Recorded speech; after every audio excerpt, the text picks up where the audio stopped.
I highly recommend this. Sorry, ang dumi niya. Gosh, punasan ko muna, nakakahiya naman.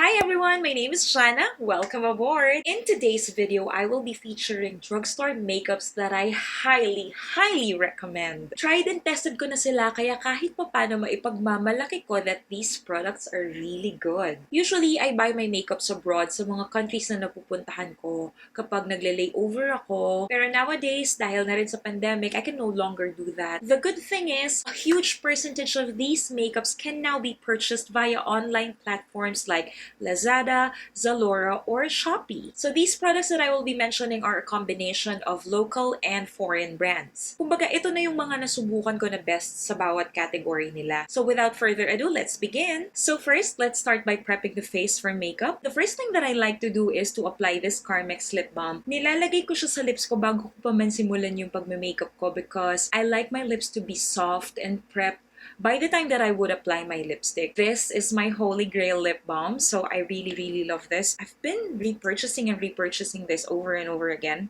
kasi not only does it feel so good, pag kunyari sa gabi, ginamit ko siya, kinabukasan, tanggal lahat ng chapped lips. So, kapag kunyari magme-makeup ka kinabukasan, parang pre-nep mo na rin yung lips mo using this lip balm. Sa primer naman, I don't normally use primers because I feel like moisturizers are already ample and sufficient enough to provide a smooth base on your face, but it depends on the needs and the occasion.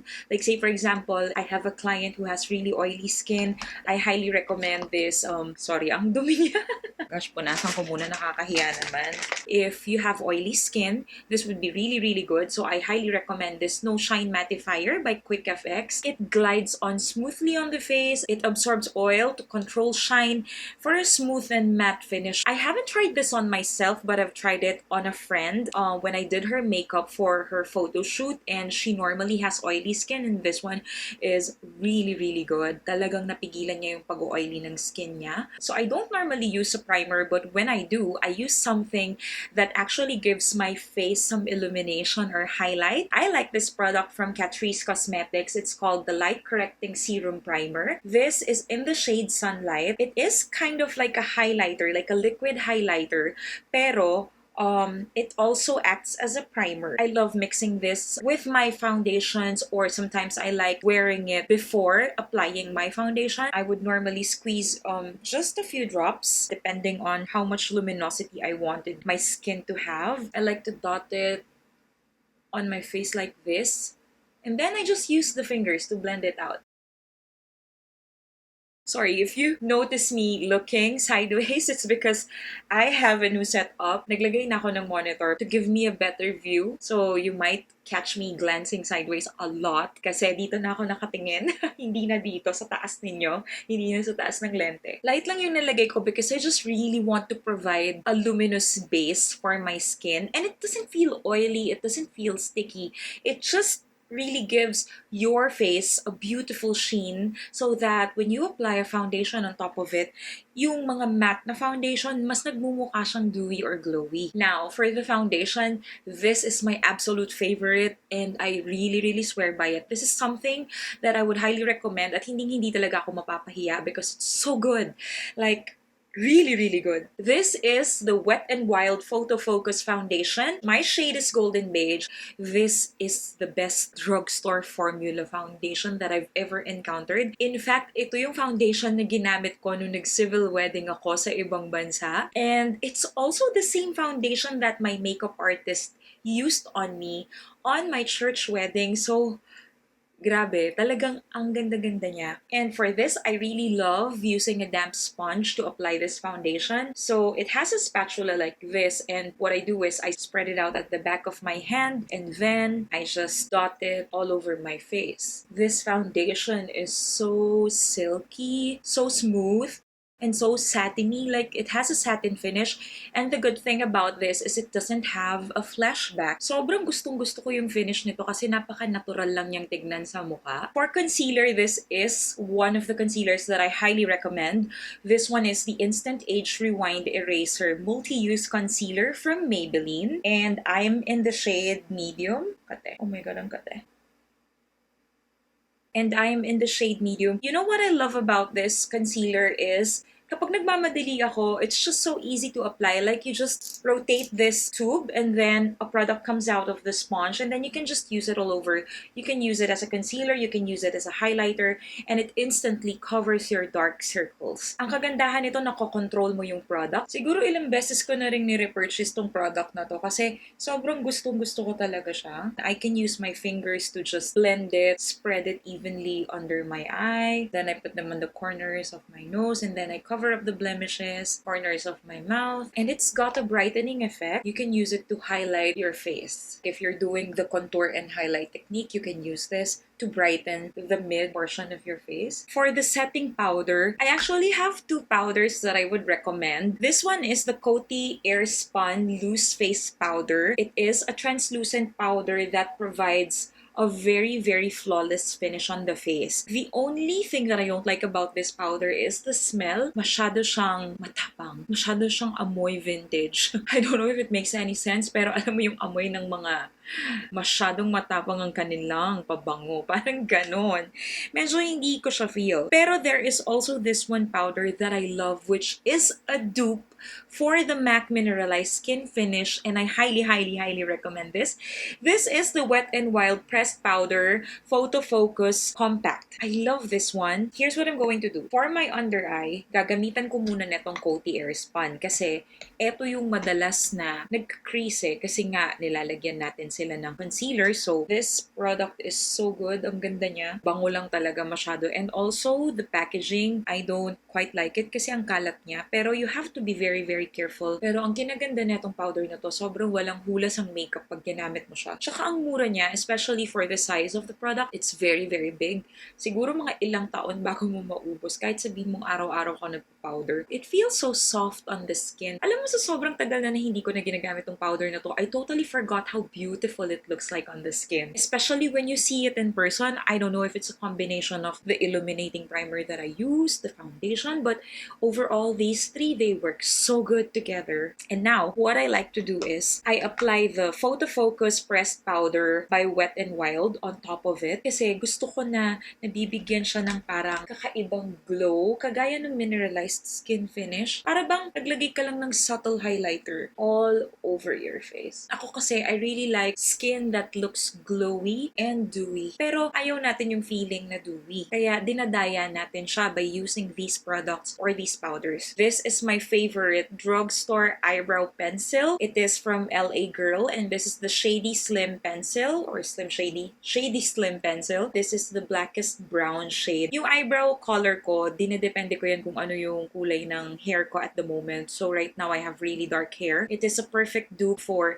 the ABH retractable pencil na napakanipis pero napakamahal. So this one is really, really good. It also has a brush at the end. Tapos, ang nipis lang kasi niya. Tsaka, ito lang kasi yung parang nahanap ko na eyebrow pencil na retractable na kasing kulay talaga halos ng mga eyebrows ko. What I love about this also is ang dali niyang i-blend. Tapos, pwede mong i-draw yung eyebrows mo. Tsaka, hindi siya basta-basta mabilis maputol. Tsaka, natural na natural lang yung itsura niya. Now, for the brow gel, I always do this extra step because my eyebrows are so bushy and so all over the place. And I like this Queen of Brows from W7 in brown. I can't believe this is brown kasi hindi siya talaga mukhang brown. Alam mo, parang dark, almost grayish ash brown. And I really love it kasi ito nga yung shade na gusto ko eh. Sa halagang $299, grabe. It does so much for my eyebrows. Dati-rati gumagamit ako ng MAC na brow gel. Gumagamit ako ng Glossier, gumagamit ako ng ng Milk, mga mamahaling brow gel, pero hindi lang niya pinapahaba yung eyebrows, kundi pinananatili pa niyang nakatayo. Uso kasi talaga ngayon yung mga eyebrows na sobrang bushy, mga 1980s model brows. For my eyeshadow primer naman, I love this Milani Eyeshadow Primer. It is a lightweight, invisible finish eyeshadow primer that works on all skin tones. For me, this is a drugstore dupe of the Urban Decay Primer Potion. Pero hindi siya kasing dikit ng Urban Decay Primer. Pero it kind of does the same. Kita ko sa inyo. Ganito siya at medyo may tint siya. Pag nilagay mo siya sa eyelids mo, it makes the eyeshadows pop. And if you have oily eyelids, it's really perfect kasi mas nagiging makapit yung eyeshadow with this. For the eyeshadows naman, I have to admit that I haven't really tried a lot of drugstore eyeshadows, but these few eyeshadows that I've tried are really highly raved. Kaya ko sila binili. Kaya masasabi ko rin na talaga namang maire-recommend ako sila. I have the Wet n Wild Color Icon eyeshadow palettes. And I also have, of course, the ones that I've already reviewed in my channel, the e.l.f. eyeshadow quads. Itong Wet n Wild eyeshadow na ito, the Rose in the Air shade. In fact, gamit na gamit ko na nga siya. Tignan nyo, sirang-sira nga siya. Oh. There was a time na sobrang ito lang yung ginagamit ko pag nagtatrabaho ako. Kasi ang ganda niya, para siyang dupe ng Modern Renaissance. May pagka-powdery siya pero it's not a problem for me. You know what? I'm going to use this again kasi sobrang na-miss ko na tong eyeshadow palette na to. So, yeah, gamitin natin siya.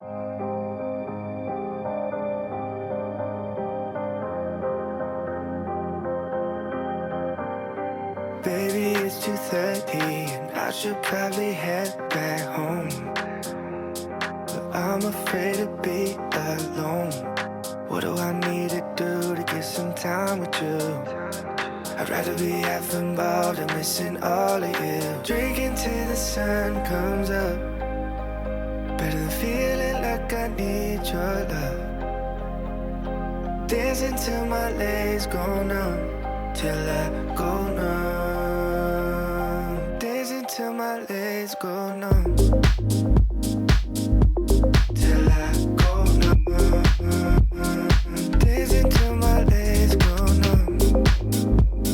Looking at it, ngayon ko na lang ulit naaalala kung gaano kaganda itong eyeshadow na to. Alam mo, dati pag suot ko siya, yung mga katrabaho ko, napapansin nila yung eyeshadow. Sobrang affordable dupe talaga siya ng Modern Renaissance by Anastasia. Kaya ako siya binili actually. Kasi ayoko nang bumili ng Modern Renaissance nun kasi parang nagdadalawang isip ako if kukunin ko ba siya o hindi. Pero I'm so glad na hindi na kasi I have this and it's the perfect dupe for it. Yun nga lang, ang bilis masira nung case kasi acrylic lang siya na manipis. So, nire-wrap ko siya with a rubber band para hindi na bumigay kasi sobrang gamit na gamit siya sa akin, in fairness ha. Mas nagamit ko pa to kesa dun sa ibang mga mamahalin kong mga eyeshadow. So now let's move on to the eyeliner. I love this Essence Long Lasting Eye Pencil in Hot Chocolate and it's 18-hour plus waterproof. Kaya gustong gusto ko to kasi medyo nag-shift na ako from using dark eyeliner into brown kasi parang medyo mas softer ng konti tignan. Even if you want a smoky look, mas nagiging softer siyang tignan kapag brown yung ginamit mong eyeliner. I can tightline my eyes with it. I can also put it on the lids. I can also line the lash line, the lower lash line, and tightline my inner lids for a more dramatic look. Tsaka yung pagka-brown neto, sobrang gustong-gusto ko. Hindi siya masyadong dark. Hindi rin siya masyadong light. Parang neutral looking brown lang siya. Kaya hindi siya yung mainit tignan sa mata. Ito talaga yung favorite kong eyeliner. Ilang beses ko na itong nire-purchase kasi sobrang gustong gusto ko to. Bronzer naman and pang contour, I have these two that are my absolute favorites. Especially the bronzer kasi may mga times na hindi ako nagko-contour. Pag nagko-contour ako, gumagamit ako netong LA Girl Pro Conceal High Definition Concealer in the shade Toast. This is actually a concealer pero nagagamit ko siya para makapag-contour sa mukha. Kaya lang may mga araw kasi na ayoko nang gumamit ng pang-contour kasi masyado siyang heavy. Pag gusto ko lang talagang maging extra, gumagamit ako. And then, papatungan ko siya netong powder which is the Wet n Wild Mega Glow Contouring Palette in Dulce de Leche. So, itong brown neto ang nagagamit ko. Pero for the bronzer, ito I almost hit pan. And this one is a very, very nice bronzer. Nung una, ang gusto kong bilhin dito, yung mas lighter na shade. Tsaka, yun kasi yung ni-recommend ni Kathleen Lights. A favorite YouTuber ko si Kathleen Lights. Kung ano yung nire-recommenda niya, gusto ko talaga lahat. Ngayon, hindi ko siya makita nun sa Amerika.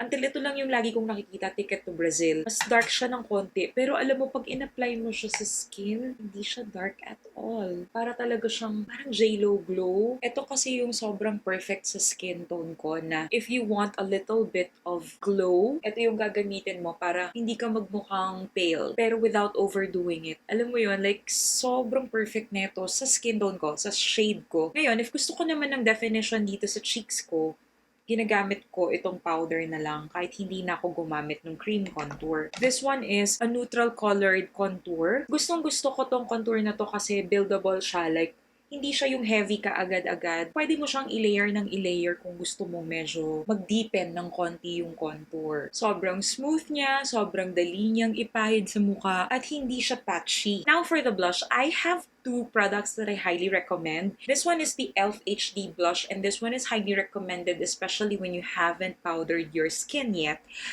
Pero, I can also use it on top of powder kasi ang ginagawa ko lang, I just pump a very, very tiny amount like this. And then what I do is, I could use a sponge or a brush to apply it. But what I like to do is blend it together using my fingers. Tapos, pinapat ko na lang siyang ganyan. And a little goes a really, really long way kasi yung sobrang liit na katuldok lang na inilagay ko, ayan na, nakapagbigay na siya ng color and ng flush sa mukha ko. And I do this sometimes kasi I want my blush to last really, really long. This one is the Essence Touch Blush Matte in the shade number 10, Peach Me Up. I love this. Actually, itong blush na to, hindi itong exact na blush na to, pero a different shade. But also from Essence is the one that I used on my wedding. Sobrang ganda niya talaga. And now for the highlighter. This one is really, really good. Alam mo, kahit na itapat mo siya sa ibang mga highlighter na mamahalin, I don't think I've seen a highlighter na ganito kaganda, ganito kapino. Ito, nalaman ko lang to dahil kay Kathleen Lights. Ito yung Essence Pure Nude Highlighter in Be My Highlight. Nung na-try ko ito at naipahid ko siya sa mukha ko, na-realize ko sobrang ganda niya, sobrang fine. As in, hindi siya glittery, hindi niya i-emphasize yung pores. In fact, ito yung highlighter na ginamit ko din nung kasal ko. Sobrang light lang niya. Alam mo yung hindi siya yung nagsusumigaw na highlight. I don't know if you could tell. Look at that, oh. You can build it up, pero even if you've built it up, mukha pa rin talaga siyang subtle eh. Hindi siya blinding. I don't think that the camera can justify how beautiful this highlighter is, pero hands down, ito yata ang pinakamagandang drugstore highlighter na nasubukan ko sa tanang buhay ko. It can actually compare to the Hourglass highlighter. I really think na pwede mo silang pagtabihin at i-match and they will win, na talagang magtatay pa rin sila. Kailangan subukan nyo talaga para malaman ninyo kung ano yung itsura nito in person. I'm going to curl my lashes. Sorry, madumi na tong eyelash curler na to, pero this one is also drugstore, which I highly recommend. This one is a Fanny Serrano eyelash curler. I know sobrang tagal na nito kasi Fanny Serrano pa siya dati, pero ngayon, FS na lang yata siya. Pero ang ganda na itong eyelash curler nila. Ang bilis niyang makapag-curl ng pilik mata. I'm going to use the Lash Sensational Mascara from Maybelline. I've been loving this one and I just saw myself using this more than my other mascaras kasi may mga days na hindi naman ako masyadong gumagamit ng makeup, pero ito yung gusto kong ginagamit pag ganun yung look na gusto kong i-achieve. Kasi napaka-feminine looking, napaka-light, walang clumps, tapos napaka-pino lang ng lashes kapag ito yung ginagamit mong mascara. Look at that. I don't know if you could tell, pero sobrang natural looking lang niya. Alam mo yung very easy breezy cover girl, pero hindi naman kasi to cover girl. Wala lang, sinabi ko lang. Pero ang ganda kasi netong mascara na to. If you've watched my mascara battle on the Maybelline mascaras, my winner was the Lash Lift. Kasi nung time na yon, sobrang na-impress ako with the length and with the volume that it gave my lashes. But sometimes, you know, your preferences change as well. There are days na gusto mo parang natural looking lang yung pilik mata mo. There are days that you want a dramatic look. It really depends on what your eye makeup also calls for. So this time, and nowadays, I just found myself gravitating towards this kind of look. Mas nagugustuhan ko na parang manipis yung mga pilik mata ko na mahahaba, na natural lang tignan. Ito yun, kay Lash Sensational yun. Lahat na Maybelline mascaras, love na love ko naman talaga eh. Pinagpapalit-palit ko sila. For the lipsticks naman, I have two products that I highly recommend. The first one is the Maybelline matte lipstick. I love this matte lipstick kasi ang creamy niya, hindi siya yung matte na nakaka-dry ng lips. And also, the BLK lipsticks, what I do is, kapag may tinatry akong product dito sa channel ko, minsan sinusubukan ko rin siya, ginagamit ko pa rin, nire-reuse ko. And then, nagbabago yung isip ko about the product. My mind has changed about the BLK lipsticks kasi when I tried them on, I used them for the entire day. Wow, nag-last talaga siya. At saka yung pagka-matte niya, hindi siya yung nakaka-dry ng lips. Formula-wise, I really like this BLK lipstick. And of course, this Maybelline lipstick. Look at how much I've used this lipstick. Itong lipstick na to, ito ginamit ko nung wedding day ko. This Maybelline lipstick. Oh, wait. I was supposed to put on some lip liner. Kalimutan ko. Punasan ulit natin. Sorry naman. Okay, alam ko nakita nyo na nilagay ko na yung lipstick. Pero kasi, kailangan ko pakita sa inyo to. This is my favorite lip liner. And this one is from Eyeshadow. Alam nyo, itong Eyeshadow lip liner na to, matagal na to sa akin. Expired na nga yata eh. Pero huwag niyong gagayahin na. Pero for the sake of, recommending nga yung mga products that I really love. This one is in the shade Rosette. Alam nyo, ito kinocombine ko itong Rosette at saka yung Boldly Bare ng MAC. Oh my God. Ang gandang combination. Hindi ako nag-exaggerate. Sobrang ganda niya talaga. Tsaka nung time na nauso yung mga MAC Whirl ni Kylie Jenner, tas hindi kasi ako makachamba nun na mabili yun kasi lagi siyang sold out. Ito yung ginagamit ko.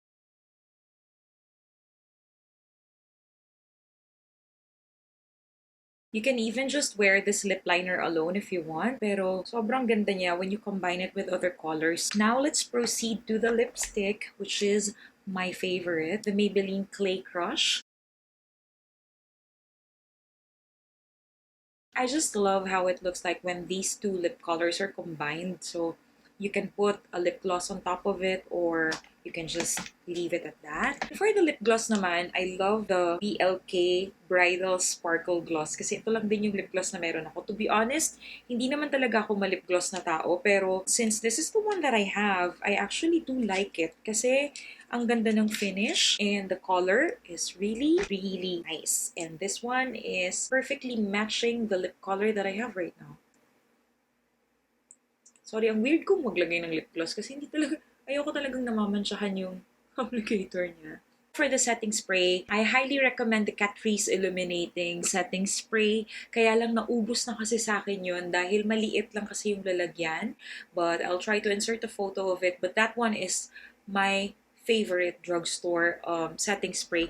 But since I don't have it right now, I am going to use this Cloud Cosmetics Pore Refresher Spray Mist. I know it's not a drugstore product, but it's Philippine made and it's very cheap. So I will categorize it as a drugstore, I guess, because usually now we shop for our drugstore products online. So since we can do that online, we can buy this Cloud Cosmetics online anyway, then might as well. I'll just spray it all over. I always do this step kasi nga ayoko nung matte looking na mukha. So there you have it. That's the finished look. I hope you like this video. So these are just the products that I would highly recommend na alam kong hindi ako mapapahiya. Kaya if you would like to try them out, you can check them out on Lazada or Shopee because these two platforms, they have almost everything that you need. Also, do let me know in the comments box ano yung mga drugstore products that you like, ano yung mga maire-recommenda ninyo sa akin na itatry ko kasi I'm always down to try products, especially if they are highly raved and if they are recommended by people. Talagang susubukan ko yan kasi mahilig ako sa makeup. So if you've liked this video, please leave a thumbs up and subscribe to my channel. It will mean so much to me. Please follow me on my social media and I'll see you again in my next video. Bye!